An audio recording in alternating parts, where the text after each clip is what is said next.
What's going on, guys? You got Shempa here. I'm bringing you another Road to Glory video. It's the first game that I'm starting in the 2012 season. Masoli actually got the first start, and if you aren't aware, he actually transferred out after being dismissed from the team after breaking a couple of team rules, and is playing for Ole Miss now, who just lost to a 1AA program. So we'll see how that works out for him for the rest of the season. And yeah, trying to get some options started here. They actually ran a lot of option plays, and that happens a lot where you just don't throw it right. I mean, maybe I was too close to him and the ball just sailed. It actually happens quite a bit, and you'll see it at least one more time in this video. But I wanted to talk a little bit about the games that were on this weekend and some really great college football games, and I'll start out talking a little bit about Oregon, and they had an impressive showing, another great offensive outing against Tennessee. And Michael James in his first game back actually had a really solid game, about 130 yards and a touchdown. And unfortunately in this game he just doesn't seem to get it going. He never hits the hole hard. And I'm forced to just make a lot of plays with my feet in this game, especially because I'm getting used to the receivers. I'm not really sure, who's fast and, who runs good routes or all that kind of stuff. So yeah, a little more running than I did last year, and you might see that a little bit more this year just because I don't have the depth at receiver. But I'm trying to get a feel for my players, and here I hit number 85, and he makes a couple of nice catches this game. And number 4 just makes an awesome catch across the middle. I set him up to get hit real hard. And I just wanted to show this replay because I don't know how he hangs on to this ball because he just gets drilled. But Michael James, being the star player, and I think he's like a 98 overall, I had to get him involved a little bit, or at least try. But he does not hit the hole. He goes side to side. He never quite gets it going this game, and I just don't understand because he's so good on paper. He's got the speed, he's got the agility and athleticism, and just doesn't seem to come through in the clutch. And you see here, I'll run it again with him. He could have cut it inside, probably gotten, at least the first down, but nothing going on there. So I try to get it to him in space a little bit on the screenplay. He gets the first down, but nothing else. And he was a bit of a disappointment last year, too. You remember he got hurt, I think in the middle of the season. And even before that, though, he just wasn't doing anything.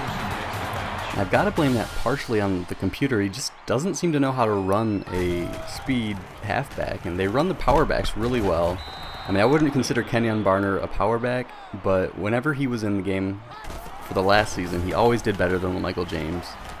And, something I never really understood, he was quite a bit worse statistically, but somehow just always made the better plays. He might have had better break tackle or better field vision, but he just always made the plays. And maybe he's just missing those key stats or those key attributes that a good running back needs. And definitely not how he plays in real life, because he's just a monster in real life. He's so fast and just utilizes everything so well. And here I get open in space, break one tackle, and I am gone. No one is going to catch me on this play. And that actually just reminds me of another play that happened this past weekend. If you watch the Michigan-Notre Dame game, Denard Robinson just tore up that Notre Dame defense, and he is tough to stop. He has amazing speed, much like Shane Falco in this Road to Glory anyway. But I just had to give a shout out to him, and I'm trying to run around here and wait for a receiver to open up, and this number 15 reminds me a lot of Jeff Nail. Not only because he's white, because I mean that's obviously has a little bit to do with it, but he's just always in the right place at the right time. And here, number 4, Josh Huff runs an impressive route, and I see this open up a little bit again, but the defensive back makes an amazing play. I'm lucky it wasn't intercepted, to be honest, but I thought I could catch him off guard again, but clearly was not the case. And here I'm trying to find Michael James. I got to keep getting him the ball because in all reality he's one broken tackle away from a touchdown. And even if he doesn't make the best reads and the best plays, he still has a ton of speed, which is an extremely valuable asset. But here, it's the end of the second quarter, and it's about to go into halftime, and I just wanted to throw it up, see what my receiver can do. And look at this. He comes down with the ball. I throw a terrible ball. It was across the field, and I'll admit that. But somehow, off the tip, he makes the catch, stays in bounds. From that angle, it looked like he could have been gone, but there were some defensive backs in front of him, unfortunately. But that play was pretty impressive, and it showed me what Josh Huff could do. And Michael James, for some reason, makes this spin move when no one is in front of him. He's got a ton of open field, and then just gets tackled. And I just don't get how this guy runs. Gets the first down here, gets a couple of 5-yard gains, which is you know, pretty nice, but just hasn't been impressive at all. And we're trying to run the read option play, which Kenyon Barner and Shane Falco ran to perfection last season. Unfortunately, it blitzed the linebacker, and I wasn't able to come away with basically anything, but running all streaks here. It looks like they're in a cover 2, and this safety is just real late getting to the ball, and I take advantage of that. And they're going to run any more zone defense. It's going to be important to find the holes in that and, you know, pick it apart. Well, Michael James actually gets hurt on that play, and we've got the redshirt freshman running back, number 25. If you have any idea who that is, let me know, because I'm just stumped. I'm not sure if his number is actually 25. When I'm running around waiting for a receiver to get open and find a seam, and number 15 sets an awesome downfield block, leaving me wide open for the touchdown, and just a great play. And we're back on offense, and it's the third quarter, and Nevada has yet to score. The defense is playing just studly, and Nevada is just struggling to get anything done without their senior quarterback, Colin Kaepernick, who I'm expecting to have a pretty good year this year. And, you know, keep an eye on him, because he could be in the race for the Heisman. He's got great running and passing skills, and I expect him to have a pretty good year. And running outside the pocket here, getting a little greedy. It was actually supposed to be a slant route, which normally opens up pretty early, but ended up getting flushed from the pocket and throwing it late.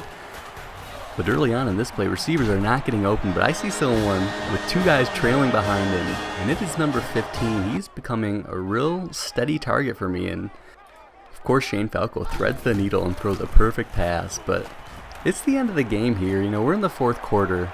I'm throwing some wicked spin moves, a little cheesy, but that's okay. We're trying to continue running the option a little bit here. And of course, we got Wilson, that backup in, and I'm trying to throw another spin move. I get one guy, but I get hit pretty hard, and that spin move leaves you pretty vulnerable for a big hit if you're not careful. But I wanted to, you know, continue passing a little bit here and get a feel for my receivers. Number 15 once again makes a great play. And here we're trying to continue running the option, and I'm trying to spin out of a tackle, but I'm unsuccessful, and that's okay, it happens sometimes. And I'm trying to run some quick routes here, see who comes quick off the brakes, and miss a wide open number 15 again, and overthrew it. That's what that 55 awareness will do for you. But continuing to play on here and running these quick slant routes, and missed someone open early, but found another guy downfield. Unfortunately, the linebacker with the most amazing jumping ability I've ever seen pats the ball down, and right there, number 15 actually dropped a ball, which, you know, it'll happen sometimes. These receivers aren't perfect, and the video game tries to reiterate that by making sure they don't catch every single ball that's thrown to them, even if they are perfect passes. But I also wanted to take a look at this number 25 and see what he had. It looks like he runs quite a bit like Kenyon Barner. Hits the hole hard and, you know, with authority. Hopefully he can fill in. I mean, Michael James is only out for the game, so he won't see too much time as soon as LaMichael comes back. But you never know. He could get hurt for the entire season, just like last year. And here I'm throwing a deep ball. Yeah, I want to see how this number 15 can handle the deep ball, and he just makes an awesome catch. Wasn't even a great throw, and here's my performance. A really solid first game, 19 for 29. 316 yards and a couple of scores, and a big game on the ground, over 200 yards and a couple of touchdowns. But Michael James averaging only 1.1 yards carry. And take a look at the receivers here. Number 15 had an awesome game, over 100 yards and a couple of scores. And Josh Huff, hopefully I can get him involved a little bit more later in the season. But we will definitely have to wait and see how that goes. See ya!